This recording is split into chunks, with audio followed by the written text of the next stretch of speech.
Incredibly, Superstar wasn't even written for the stage. In the beginning, it was just a demonstration record. The record now, as London's longest-running musical, is a vastly different one.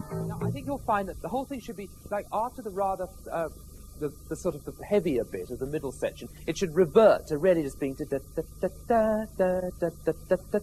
composer, Andrew Lloyd Webber, visits the show about twice a year to make sure the performers don't stray too far from his original score, written when he was only 20. I think it might be a good idea to take it out. It's been described somewhat unkindly as the musical mousetrap, and certainly Superstar, in only its 7th year, has a long way to go to catch up on the all-time West End record of the Agatha Christie play, now in its 26th year. But it undoubtedly has the potential. Already it's taken over £6 million at the box office in London, over £100 million worldwide. And with the composer's other work, Evita, showing round the corner, the royalties are staggering.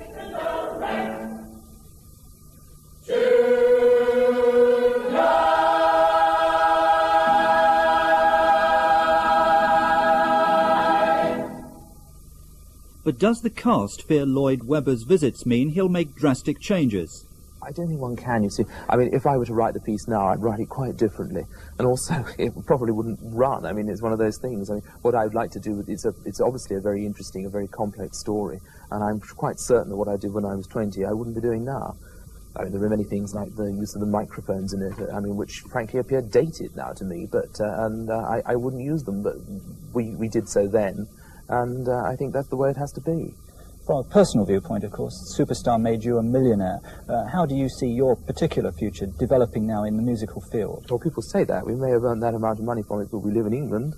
The top rate of tax is 83%. But anyway, no, of course, Superstar made it possible to go on to do many other things.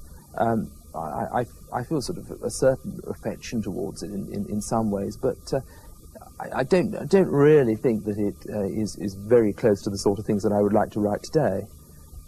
Jesus Christ! Superstar takes the record from another British musical, Lionel Bart's Oliver, and its long run is despite frequent cast changes. There have now been 5 Jesuses, and much of the cast's on contract for only 6 months. The show seems destined to remain, for theatregoers and tourists, an integral part of the London scene for a very long time.